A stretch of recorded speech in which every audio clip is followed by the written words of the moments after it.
अस्सलाम वालेकुम। Good morning. क्या हाल चाल है? ठीक ठाक है, सब मजे में है। बड़ी देर के बाद आपका भाई दोबारा से आपकी खिदमत में हाजिर हो गया है जापान से। तो यार फर्स्ट ऑफ ऑल तो मैं आपको दो बातें बता देता हूँ कि मैं क्यों इतनी देर से आया हूँ, ठीक है ना। एक बात तो ये कि मैं यहाँ था ही नहीं, मैं पाकिस्तान गया हुआ था ट्रिप पे। दूसरा ये कि मैं क्यों गया था पाकिस्तान, एक्चुअली मेरी शादी थी पाकिस्तान में। तो मैं उसकी सेलिब्रेशंस के लिए गया हुआ था। तो आप सबकी दुआएं, मैंने एक छोटी सी वीडियो भी डाली थी शॉर्ट्स में, तो बहुत सारे लोगों ने दुआएं भी दी, मैसेजेस भी आए मुझे इंस्टा पे भी। थैंक यू वेरी मच आप सबका, जिन्होंने भी दुआएं की और बेस्ट विशेस मेरे लिए सेंड की। तो अब हम दोबारा से जुड़ते हैं अपने टॉपिक्स की तरफ। बहुत देर हो गई है, 2 ढाई महीने मेरे ख्याल में हो गए हैं कि हमने एक भी वीडियो अपलोड नहीं की, क्योंकि मैं बहुत बिजी था, यहाँ था ही नहीं। मैं बहुत ही शर्मिंदा हूँ और सॉरी करता हूँ आप लोगों से जो कि मैं कनेक्ट नहीं रह पाया अपनी मसरूफियत की वजह से। अब मैं दोबारा आ गया हूँ, अपने अड्डे पे पहुंच गए हैं। तो अब इंशाल्लाह हम दोबारा मिलके गपशप लगाते रहेंगे और बहुत सारी अच्छी अच्छी इन्फॉर्मेशन एक दूसरे का शेयर करते रहेंगे। तो आज हम बढ़ते हैं Q&A की तरफ, ठीक है, क्योंकि आप लोगों के इतने ज़्यादा मैसेजेस या कमेंट वगैरह आए हुए हैं। मैं सबका इस वीडियो में तो नहीं रिप्लाई दे पाऊंगा, लेकिन चंद एक जो मेरी नज़र में पहले आए हैं उनका मैं रिप्लाई देने की कोशिश करता हूँ। बाद में आप लोगों के जितने भी कमेंट्स आए हुए हैं जो कि मुश्तरका हो गए, समझ लें कि किसी एक टॉपिक पे बहुत सारे दोस्तों ने रिक्वेस्ट की हुई होती है, उन पे भी मैं वीडियोस बनाऊंगा और आपको जवाब देने की कोशिश करूंगा। तो let's go to the topic. मैंने ये कंप्यूटर सामने रखा हुआ है नीचे, और इस पे मैंने कमेंट्स ही खोले हुए हैं, तो अभी देखते हैं ना। एक भाई ने कमेंट किया है जी, कह रहे हैं कि विजिटर वीजा पर सेट होना है, ठीक है। कोरिया अच्छा है या जापान?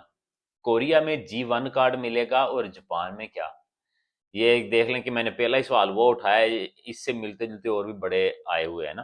क्यों कह रहे हैं कि विजिट वीजा पे आके ही हमने सेट होना है, कोई दूसरा वीजा नहीं लेके आना, जिससे मैं वैसे रोकता भी रहता हूँ।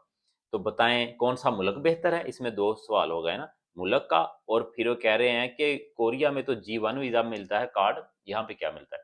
एक्चुअली कोरिया का भी मुझे पता है कि कोरिया में G1 का कार्ड ही आपको मिलता है अगर आप विजिट वीजा पे आके रेफ्यूजी का आप अगर अप्लाई करते हैं ना, तो आपको वही कार्ड मिल जाता है, उस पर फिर वर्क अलाउ होता है। जापान में कुछ सिलसिला इस तरह से होता है कि आपको 6 से 9 महीने तक काम अलाउ नहीं होता। उसके बाद अगर आपकी गुड लक है तो आपको यहाँ का वो रेजिडेंस कार्ड देते हैं, रिफ्यूजी वाला वीज़ा अप्लाई हुआ होता है, केस चल रहा होता है, तो उस पर आपको वर्क अलाउ हो जाता है। उसको रिफ्यूजी का रेजिडेंस कार्ड कह लें। G1 तो नहीं होता, उसको बस रिफ्यूजी वीज़ा स्टेटस ही होता है वो आपका, ठीक है जी। तो कोरिया बेहतर है या जापान, इसके मतलब ये यार थोड़ा सा ट्रिकी क्वेश्चन आपने कर दिया, क्योंकि बहुत सारी चीज़ों में कोरिया बेहतर है जापान से। लेकिन मैं शॉर्ट यही कहूँगा कि अगर आपने सिर्फ काम ही करना है या मजदूरी ही करनी है ना, तो फिर आपके लिए मेरे ख्याल में कोरिया बेस्ट रहेगा। लेकिन अगर आप लॉन्ग टर्म में जाना चाह रहे हैं ना, अपना वीज़ा स्टेटस चेंज करना चाह रहे हैं या अच्छे तरीके से अपने आप को सेटल करना चाह रहे हैं, तो जापान बेहतर रहेगा। क्योंकि जापान में कभी ना कभी अगर आप वीज़ा अपना कैटेगरी चेंज कर पाते हैं तो आपके लॉन्ग टर्म पेपर्स बन जाते हैं। कोरिया के बहुत ही मुश्किल होते हैं, नहीं बनते अनलेस आप शादी ना करें वहाँ पे ना। तो यहाँ पे भी खैर इतने आसानी से नहीं होते, यहाँ पे भी शादी की ही ऑप्शन होती है या कोई कंपनी वगैरह खोल ले उसकी ऑप्शन होती है, ठीक है। अब बढ़ते हैं नेक्स्ट। नेक्स्ट भाईजान हैं जी, इन्होंने कमेंट किया है, फिर वही रिलेटेड क्वेश्चन उसने पूछ लिया एक बंदे ने, by for earning Japan is good or Korea, by reply me. तो ये देख लें, ये भी उसी से रिलेटेड है, मैंने बता दिया कि दोनों मुल्क की बेहतर है वैसे। हाँ, अगर सिर्फ वही बात आ गई कि अगर आपने सिर्फ और सिर्फ फैक्ट्रियों में काम करना है और उससे पैसे कमाने हैं, तो फिर मैं यही कहूँगा Korea is much better than Japan, क्योंकि वहाँ पे सेविंग ज़्यादा हो जाती है, ठीक है। अच्छा जी, आगे है जी, बिजनेस वीज़ा पे आके कोई दूसरा काम कर सकते हैं? ये देखिए यार, बिजनेस वीज़ा पे अगर आप आ जाते हैं, जिस कैटेगरी का आपने बिजनेस वीज़ा लिया है, आप वही काम कर सकते हैं, ठीक है ना। फॉर एग्जांपल आपने गाड़ियों की कंपनी खोली है, उसके प्रेसिडेंट के वीज़ा पे आए हैं, तो आप यहाँ पे आके प्रेसिडेंट हैं और आप वो गाड़ियों की ही कंपनी को रन कर सकते हैं। अगर आपने कोई और काम करना है, आपको उसके लिए एक सेपरेटली उसका अलहदा से बिजनेस लाइसेंस लेना पड़ेगा, फिर आप काम कर सकते हैं। लेकिन आपको अलाउ सिर्फ एक ही काम है जापान में, अनलेस आप यहाँ के रेजिडेंट्स नहीं हैं, आप सिटीजन नहीं हैं, आपके पास परमानेंट रेजिडेंसी नहीं है, लॉन्ग टर्म रेजिडेंसी नहीं है, या कि आपके पास जापानी पासपोर्ट नहीं है। बाकी जो जितने भी वीज़ा कैटेगरीज होती हैं, वर्क की हों, चाहे बिजनेस की हों, चाहे डिपेंडेंट हो, स्टूडेंट हो, उनकी लिमिट्स होती है। तो जिस चीज़ की आपको लिमिट दी है, उन्होंने वीज़ा दिया, आप सिर्फ वही काम कर सकते हैं। आगे बढ़ते हैं जी। जी भाई क्या कह रहे हैं? हम्म। अच्छा यार, एक तो ना कमेंट बहुत ज़्यादा शायद भाई। चलें जी, पाकिस्तानी लॉयर का कॉन्टैक्ट नंबर दे दें जो इन्फॉर्मेशन। यार मेरे पास कोई एक्चुअली नहीं है कॉन्टैक्ट किसी भी लॉयर का, और ना ही मैं किसी को रेकमेंड करता हूँ, ना ही मैं कोई ये कंसल्टेंसी करता हूँ। मेरी सिर्फ जो अपनी पर्सनल मेरी कह लें कि होती है ना, इन मेरा नॉलेज, उसको मैं आप लोगों के साथ शेयर करता हूँ, ठीक है ना। शायद भाई thank you very much for your information sharing. जज़ाकल्लाह जी, अल्लाह आपको भी खुश रखे, आबाद रखे, आपने दुआएं दी हैं। शायद भाई, अगर 2 साल का मल्टीपल इंट्री हो तो कंपनी खोल सकते हो? यार ये पूछना चाह रहे हैं कि मल्टीपल इंट्री मीन टू से वो आपका विजिट वीज़ा ही है, ठीक है ना। उस पर कंपनी खुल सकती है, लेकिन वही कि आप एक दफ़ा आए हैं, किसी लॉयर को हायर करें, आप अपनी कंपनी का केस सबमिट करवा के आप वापस चले जाएं, दोबारा से फिर वापस आएं, तो इस तरह से मेरे ख्याल में आपका वो केस रन हो सकता है। हाँ, भाई डिपेंडेंट वालों की बताएं डिटेल में। यार देखिए, ये डिपेंडेंट जो होता है ना, ये एक्चुअली होता क्या है ना, डिपेंडेंट वीज़ा मिलता है अगर आप यहाँ पे काम कर रहे हैं, आपके पास वर्क का वीज़ा है, और आपकी फैमिली में से आपकी वाइफ, आपके बच्चे जो हैं पाकिस्तान में, आप उनको यहाँ पे इनवाइट करते हैं, तो उनका जो वीज़ा होगा वो डिपेंडेंट वीज़ा होगा।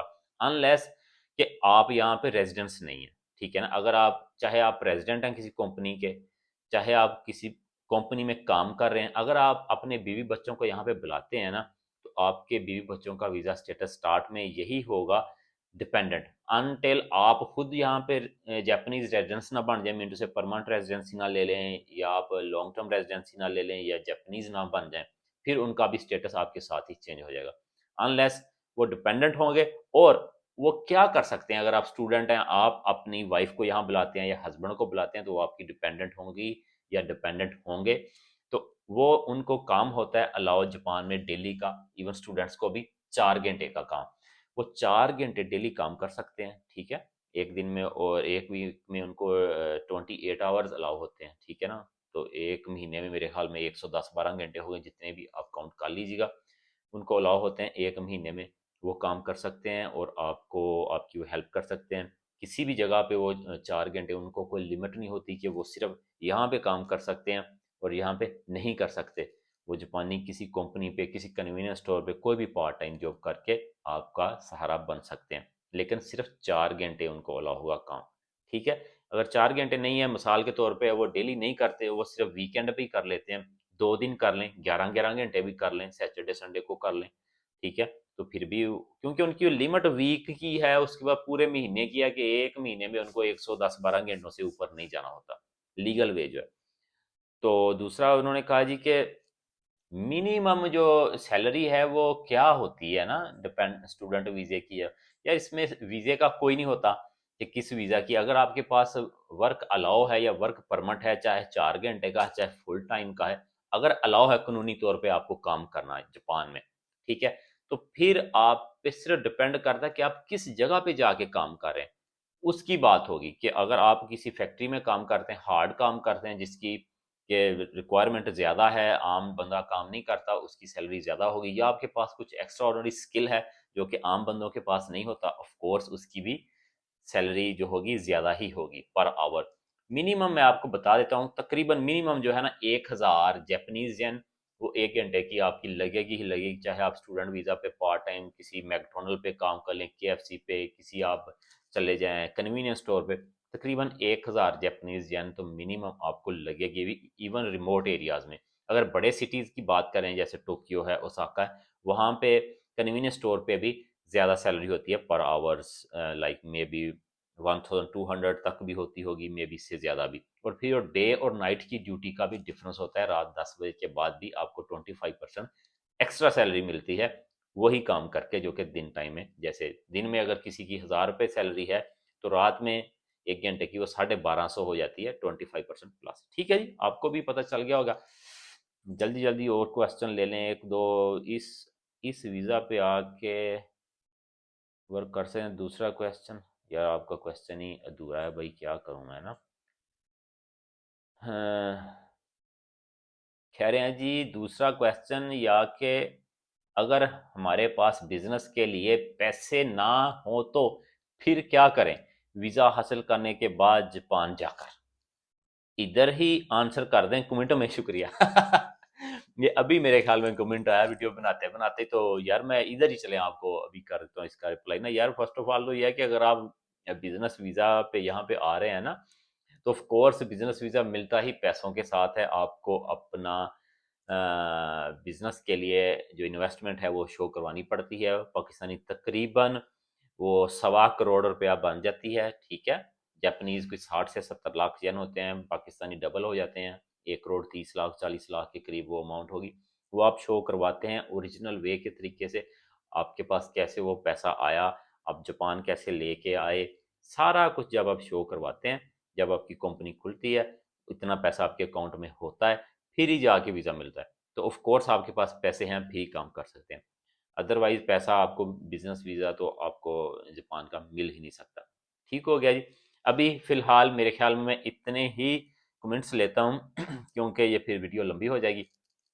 हम अनकरीब मिलते हैं बहुत ही ज़बरदस्त वीडियोस में। और आपने क्या करना है यार, भाई के चैनल को सब्सक्राइब कर लो यार। सब्सक्राइबर भी रुक गए, वीडियो नहीं बन रही, सब्सक्राइबर भी रुक गए, वॉच टाइम भी हमारा नीचे आ गया, सब कुछ बंद हो गया, फना कर दिया भाई को, भूल गए, छोड़ दिया भाई को, क्या कहूँ आपने बस ना। तो अब दोबारा से हमने इंशाल्लाह गप्पे भी लगानी है, ट्रिप भी करने हैं और इन्फॉर्मेशन भी शेयर करनी है। अपना बहुत सारा ख्याल रखें, भाई को दुआ में याद रखें। वीडियो अच्छी लगे लाइक करें, शेयर करें, कमेंट करें, कुछ भी करें, बस भाई को अपनी दुआ में याद रखें। टेक केयर, अल्लाह हाफिज़, बाय बाय।